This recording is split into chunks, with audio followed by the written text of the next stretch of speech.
नमस्कार विद्यार्थियों, आज हम पढ़ेंगे पाठ चिड़िया की बच्ची। इस पाठ के माध्यम से धन दौलत वाले व्यक्ति को सुखी न बताकर उस चिड़िया को सुखी दिखाया गया है जिसके पास अपना परिवार है। इस पाठ के लेखक हैं लेखक जैनेन्द्र कुमार। माधव दास एक धनी व्यक्ति हैं। उन्होंने आलीशान कोठी बनवाई है। उसके सामने सुंदर बगीचा लगवाया है। वह कला के प्रेमी हैं और उनमें कोई बुरी आदत नहीं है। उनके पास खाली समय भी बहुत रहता है। अक्सर शाम के समय वह बाहर चबूतरे पर तख्त डलवाकर मसनद के सहारे बैठकर प्रकृति की छटा निहारते रहते। ऐसी ही एक शाम उन्होंने एक नन्ही चिड़िया को अपने बगीचे में लगे गुलाब की डाली पर आकर बैठते देखा। वह चिड़िया बहुत सुंदर थी। उसकी गर्दन लाल थी और गुलाबी होते होते किनारों पर जरा जरा नीली पड़ गई थी। पंख ऊपर से चमकदार स्याह थे। उसका नन्हा सा सिर तो बहुत प्यारा लगता था। शरीर पर चित्र विचित्र चित्रकारी थी। माधव दास की सत्ता से बेखबर वह चिड़िया प्रसन्नता से फुदक रही थी और प्यारी प्यारी आवाजें निकाल रही थी। माधव दास को उस चिड़िया की मनमानी और स्वच्छंदता बड़ी लुभावनी लगी। माधव दास को वह चिड़िया बहुत सुंदर लगी। थोड़ी देर तक उसे देखते रहने के बाद उन्होंने चिड़िया से कहा कि यह बगीचा उन्होंने उसी के लिए ही बनवाया है। उसके बिना यह सूना था। वह जब चाहे बेधड़क यहाँ चली आया करे। माधव दास की बात सुनकर चिड़िया घबरा जाती है। वह कहती है उसे नहीं पता था कि यह बगीचा उनका है। थोड़ी देर सुस्ताने के लिए वह यहाँ बैठ गई थी। अभी चली जाएगी। माधव दास उस चिड़िया की सुंदरता और चंचलता से मुग्ध हो गए थे। वह चाहते थे कि वह हमेशा के लिए उनके पास रह जाए और उनके जीवन के खालीपन को अपनी चहचहाहटों से भर दे। वह उसे रोकने के लिए कई तरह के प्रलोभन देते हैं।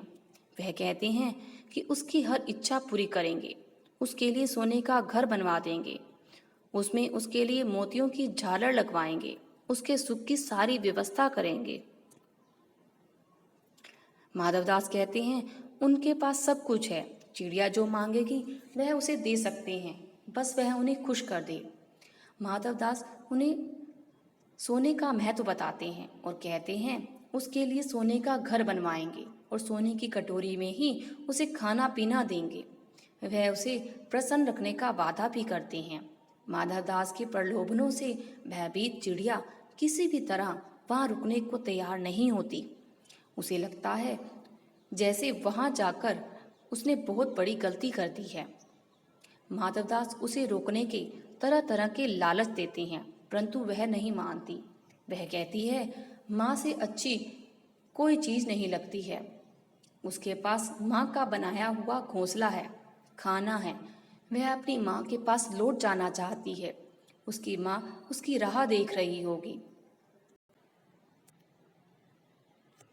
वह कहती है कि वह पानी और फूल को जानती है। वह उनके बगीचे में नहीं रहेगी, अपने घर चली जाएगी। माधवदास उस चिड़िया को किसी तरह फंसाकर अपने पास रखना चाहते हैं। चिड़िया बार बार माधवदास से कहती है कि वह उन्हें नहीं जानती, सोना क्या होता है उसे नहीं पता। वह केवल सूरज, धूप, घास को देख रही है। वह अपनी माँ के पास अपने घर जाना चाहती है, लेकिन माधवदास बार बार बातों में उलझाकर उसे रोक लेते हैं। इसी बीच माधवदास एक बटन दबा देते हैं, जिसकी आवाज से नौकर दौड़ा आता है। माधवदास ने इशारे से नौकर को चिड़िया को पकड़ने को कहा। चिड़िया इन सब बातों से अनजान थी, क्योंकि बड़ी चतुराई से माधवदास उसे अपने बातों में फंसाए हुए था। वह उससे पूछ रहे थे कि उसके कितने भाई बहन हैं, लेकिन चिड़िया जाना चाहती है। माधवदास कहते हैं वह जाना चाहती हो तो जाओ, पर कल फिर आने का वादा करे। वह उससे कह रहे थे कि अभी तो बहुत उजाला है, डरो मत, थोड़ा रुक कर जाना। लेकिन चिड़िया जाने की रट लगाई थी। अचानक चिड़िया ने किसी कठोर स्पर्श को महसूस किया। वह चीख मारकर चिल्लाई और एकदम से उड़ी। सेठ का नौकर उसे पकड़कर भी नहीं पकड़ सका। चिड़िया एक सांस से उड़ती हुई अपनी माँ के पास पहुंची और उसकी गोद में गिरकर सुबकने लगी। माँ के पूछने पर वह कुछ बता नहीं सकी।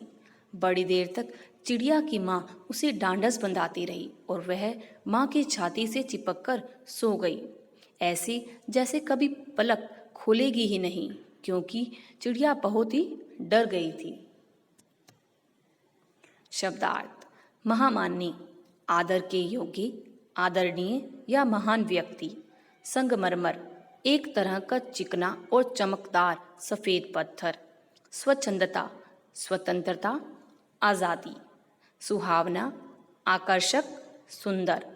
मसनद, गोल आकार का सिरहाना या बड़ा गोल तकिया। निहारते, देखते, तृप्ति, संतुष्टि।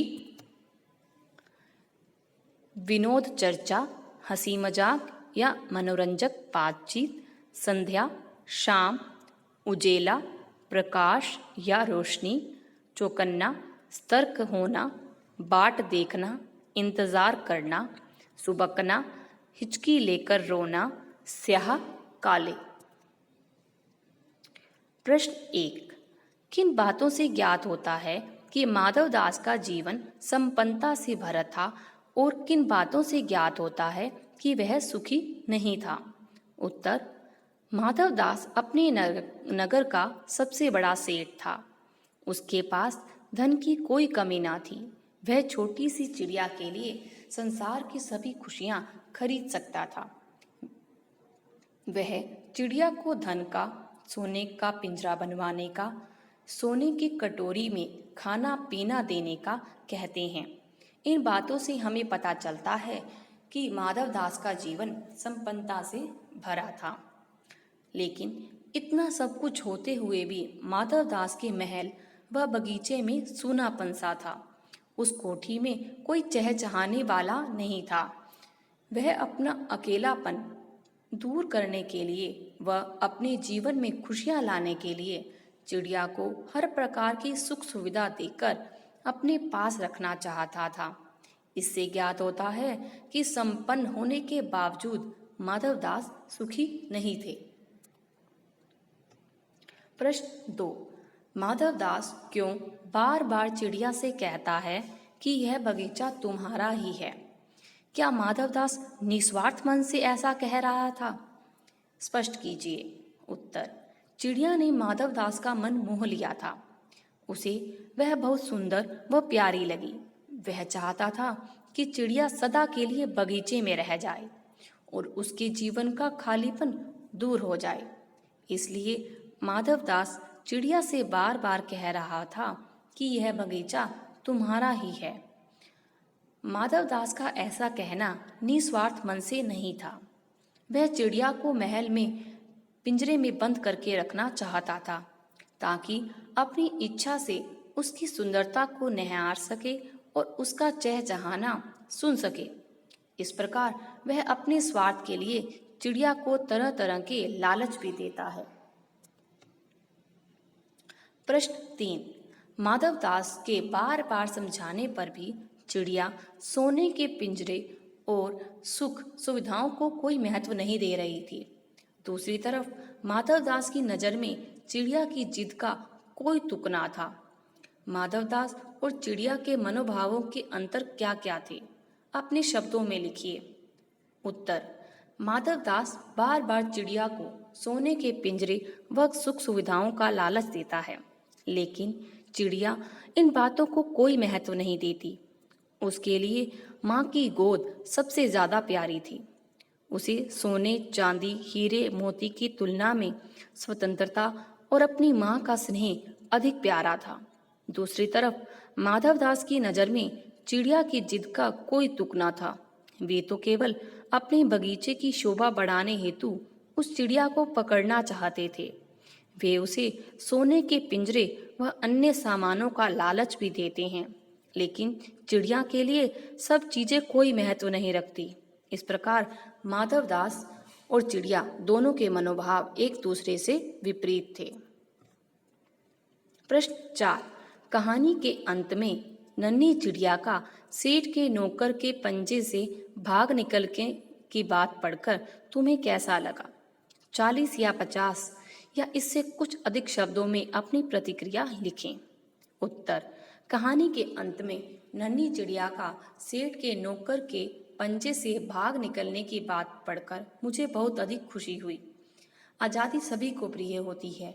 चिड़िया के लिए उसकी आज़ादी व माँ की गोद ही सब कुछ थी।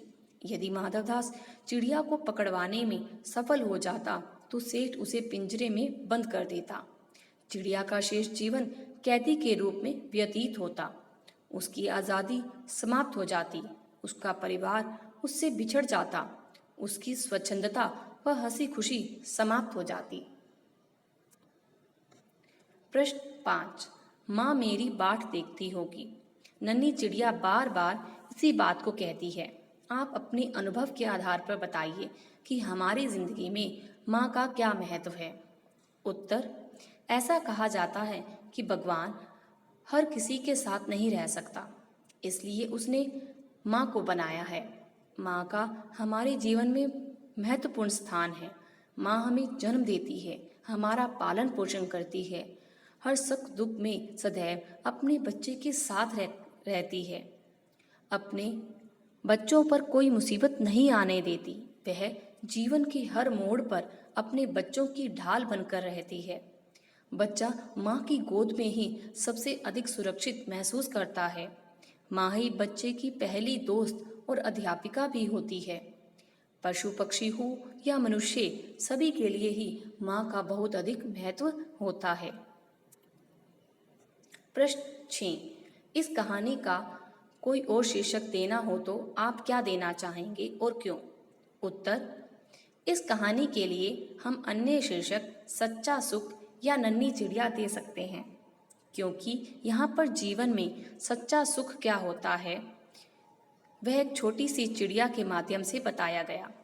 इस पाठ के माध्यम से धन दौलत वाले व्यक्ति को सुखी न बताकर एक चिड़िया को सुखी दिखाया गया है, जिसके पास अपना परिवार है। अन्य प्रश्न उत्तर। प्रश्न 1। चिड़िया की बच्ची पाठ के लेखक का नाम क्या है? उत्तर। चिड़िया की बच्ची के पाठ के लेखक जैनेन्द्र कुमार हैं। प्रश्न 2। माधवदास के बगीचे में चिड़िया कहाँ आकर बैठती है? उत्तर। माधवदास के बगीचे में चिड़िया गुलाब की डाली पर आकर बैठती है। प्रश्न 3। माधवदास का व्यक्तित्व किस प्रकार का था? उत्तर। माधवदास बहुत धनी व्यक्ति थे। उन्हें कोई बुरी आदत नहीं थी। वे कला प्रेमी थे। प्रकृति की सुंदरता देखकर उनके मन को तृप्ति मिलती थी। वह एक स्वार्थी व्यक्ति भी थे। चिड़िया की सुंदरता का वर्णन करो। उत्तर। चिड़िया बहुत सुंदर थी। उसकी गर्दन लाल थी और गुलाबी होते होते किनारों पर जरा जरा नीली पड़ गई थी। पंख ऊपर से चमकदार स्याह थे। शरीर पर चित्र विचित्र चित्रकारी थी। प्रश्न 5। चिड़िया माधवदास के बगीचे में क्यों आई थी? उत्तर। चिड़िया माधवदास के बगीचे में कुछ देर आराम करने आई थी। प्रश्न 6। चिड़िया घर से क्यों उड़ाई थी? उत्तर।